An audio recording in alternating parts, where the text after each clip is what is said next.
Hello दोस्तों, स्वागत है मेरे इस यूट्यूब चैनल अपना कैरियर क्लासेस पे। आज मैं रीट लेवल 1 जो 23 जुलाई को एग्ज़ाम हुआ था उसके पेपर का सवालों को सॉल्यूशन कराने वाला हूं। तो सबसे पहला सवाल क्या बोल रहे हैं? सबसे पहला सवाल बोल रहे हैं कि निम्नलिखित में से कौन सा 420 का सही अभाज्य गुणनखंड है। तो इसका सही ऑप्शन हो जाएगा डी, यानी कि 2 × 2 × 3 × 5 × 7। इसका सही है वो आंसर, सही आंसर डी हो जाएगा। ठीक है, तो ये किस प्रकार हुआ एक बार फिर से देख लीजिए इसको। यानी कि 420 को करना है आपको इसका अभाज्य गुणनखंड। तो ये 2 से जाएगा तो इसकी कितनी वैल्यू आ जाएगी? 210। फिर से इसकी 2 से जाएगा तो इसका वैल्यू कितनी आ जाएगी? 105 आ जाएगी। फिर इसका 3 से जाएगा तो कितना आ जाएगा?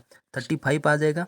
फिर इसका 5 में जाएगा कितना आ जाएगा? ये हो जाएगा 7। फिर इसका 7 का जाएगा तो आप ये कर लिख सकते हो 2 2 3 5 और 7। ये इसका सही ऑप्शन डी ऑप्शन इसका सही हो जाएगा। ठीक है, अगला सवाल क्या कह रहा है? अगला सवाल कह रहा है कि किन्हीं दो संख्याओं का लघुत्तम समावर्तक यानी कि एलसीएम, यानी कि ये क्या पूछ रहे हैं? लघुत्तम समावर्तक यानी कि ये है एलसीएम है तथा महत्तम समावर्तक एचसीएफ 5 है। तो निम्नलिखित में से वह संख्या कौन सी होगी? तो इसका सही ऑप्शन हो जाएगा ये सी, 15 और 20 हो जाएगा। ठीक है, अगला सवाल क्या कह रहा है? अगला सवाल कह रहे हैं कि यदि एक अनुपात 5:7 का पर पद 35 है, यानी कि ये तो पूर्व पद हो गया, ये पर पद यानी दूसरा पद, पर पद यानी कि दूसरा पद है वो 35 है।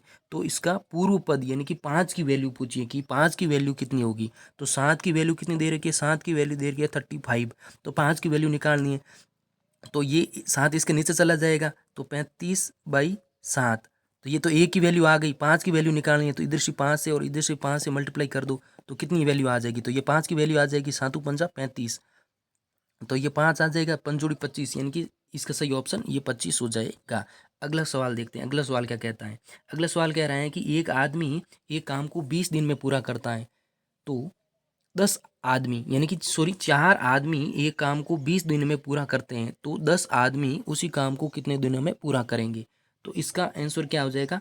इसका आंसर हो जाएगा 8, यानी कि ये 8 हो जाएगा। किस तरह इसका सही आंसर हुआ ये देख लीजिए। ये इस प्रकार हुआ है इसका आंसर, यानी कि इसकी होता है जो फॉर्मूला होता है, यानी कि ये मैन इंटू डी, यानी कि day is equal to man into day. ठीक है, डे, तो ये हो जाएगा मैन इंटू डे।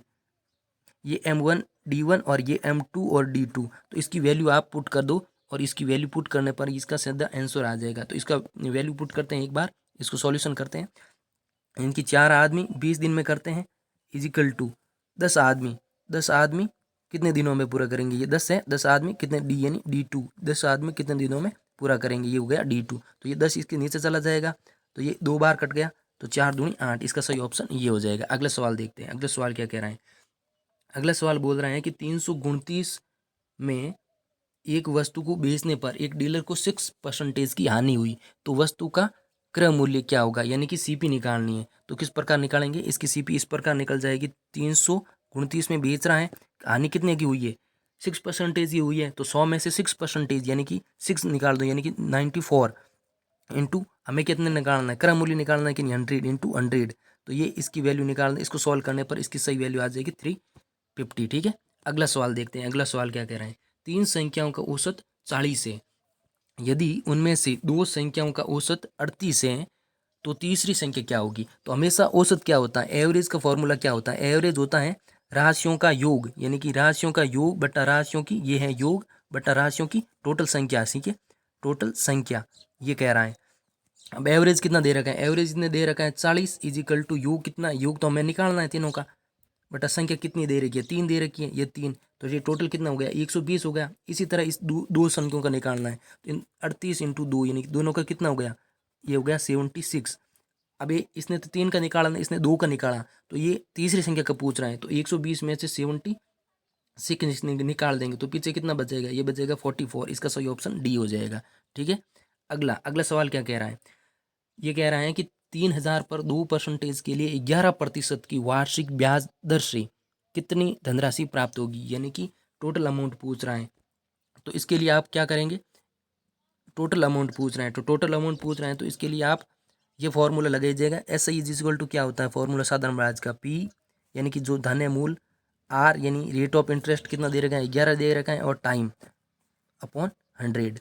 ठीक है, तो इसकी वैल्यू आप पुट कर दीजिए, इसकी वैल्यू आ जाएगी तो इसका सही आंसर आ जाएगा 3660। इसका बी ऑप्शन सही है।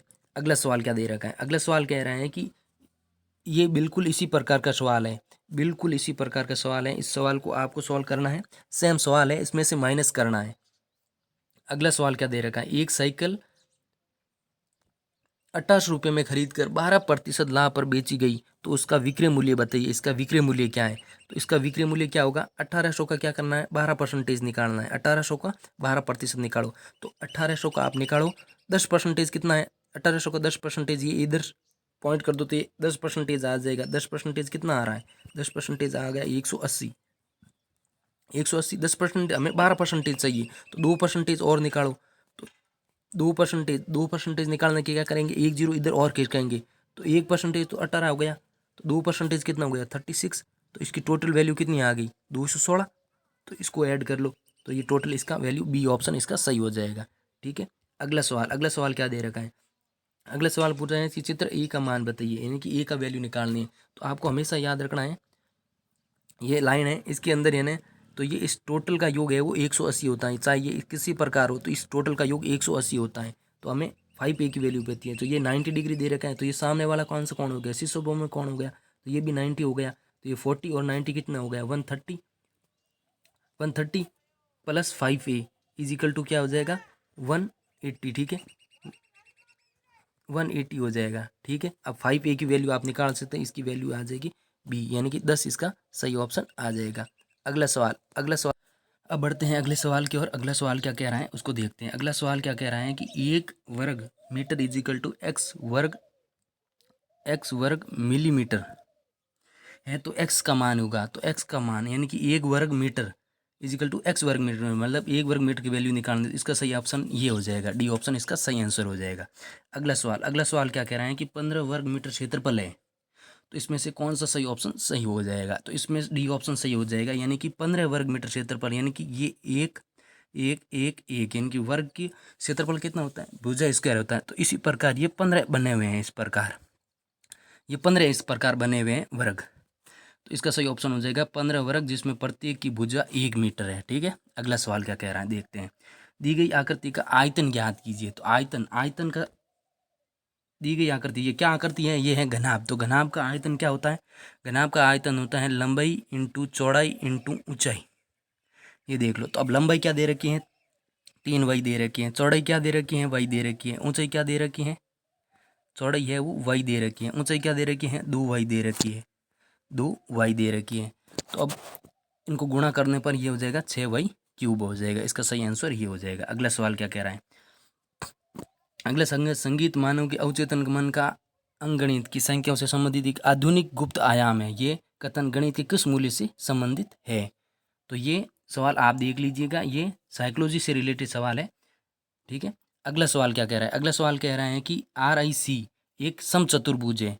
ठीक है, समचतुर्भुज है। फिर क्या कह रहा है, दी गई आकृति के माप के आधार पर समचतुर्भुज का इनका परिणाम निकालना है। तो समचतुर्भुज में हमेशा आप याद रखोगे, समचतुर्भुज में एक दूसरे पे ये 90 डिग्री पर काटते हैं। ठीक है, ये 90 डिग्री पर काटते हैं, प्लस सभी चारों भुजाओं का है वो बराबर होती है। तो यहाँ पर ये 90 डिग्री पर काटेगा, ये देख लो 90 डिग्री पर काटेगा, ये 90 डिग्री पर काटेगा, ये 90 डिग्री पर काटेगा। फिर क्या सभी भुजाएं हैं वो बराबर होती है, तो ये हो जाएगा इसकी 13 भुजा, क्योंकि 12 ये एक ट्राइंगल है, 12 5 और ये तीसरी 13 आ जाएगी। वही चीज़ है कि कर्ण स्क्वायर, यानी कि कर्ण स्क्वायर इजिकल टू लंब स्क्वायर प्लस आधार स्क्वायर, ये होता है इसका वैल्यू। तो इससे 12 का स्क्वायर प्लस 5 का स्क्वायर, ये 13 की वैल्यू आ जाएगी। तो ये भी 13, तो ये भी 13, ये भी 13, क्योंकि समचतुर्भुज की सभी भुजाएं बराबर होती है, तो ये भी 13। तो परिणाम निकालना, सबको ऐड करना है, तो 13 चौक 52, इसका सही आंसर ये हो जाएगा। अगला सवाल क्या दे रखा है, गणित सभ्यता की संस्कृति का दर्पण, ये कथन किसने कहा था, तो ये कथन है वो हाम्बे ने कहा था, इसका ऑप्शन सही सी हो जाएगा। ठीक है, अगला सवाल क्या दे रखा है, निरीक्षण करो और सीखो कि सिद्धांत पर कौन सी विधि आधारित है, तो ये प्रयोगशाला विधि इसका सही ऑप्शन हो जाएगा।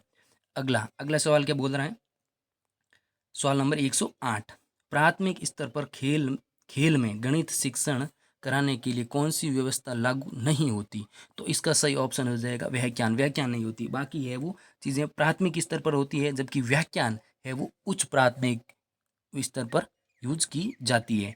अगला सवाल, सवाल नंबर 109, निंदात्मक परीक्षण का उद्देश्य है, निंदात्मक परीक्षण का क्या उद्देश्य है, तो इसका सही ऑप्शन है वो क्या हो जाएगा, ये हो जाएगा सी ऑप्शन, गणित विषय के अध्ययन एवं अध्यापन हेतु सुधार करना। ठीक है, सवाल नंबर 110 ये क्या कह रहा है, वर्त का क्षेत्रफल पढ़ाने की सबसे उपयुक्त विधि कौन सी है, तो सबसे उपयुक्त विधि है वो है निगमन विधि, इसका सही ऑप्शन बी हो जाएगा। अगला सवाल, सवाल नंबर 111, गणित में स्लाइड रूल का उपयोग होता है, इसमें कौन सा ऑप्शन सही हो गया, ये कौन सा प्रश्न है, ये प्रश्न है 111। तो गणित में स्लाइड रूल का उपयोग होता है, तो ये इसका सही ऑप्शन दे देगा गुणन व भाजन के लिए। अगला सवाल क्या कह रहा है, अगला सवाल कह रहा है कि कौन सा कथन गणित की प्रकृति से संबंधित नहीं है, ये जो गणित की प्रकृति है उससे संबंधित नहीं है, तो ये इसका सही ऑप्शन क्या हो जाएगा, सवाल नंबर है 112। 112 में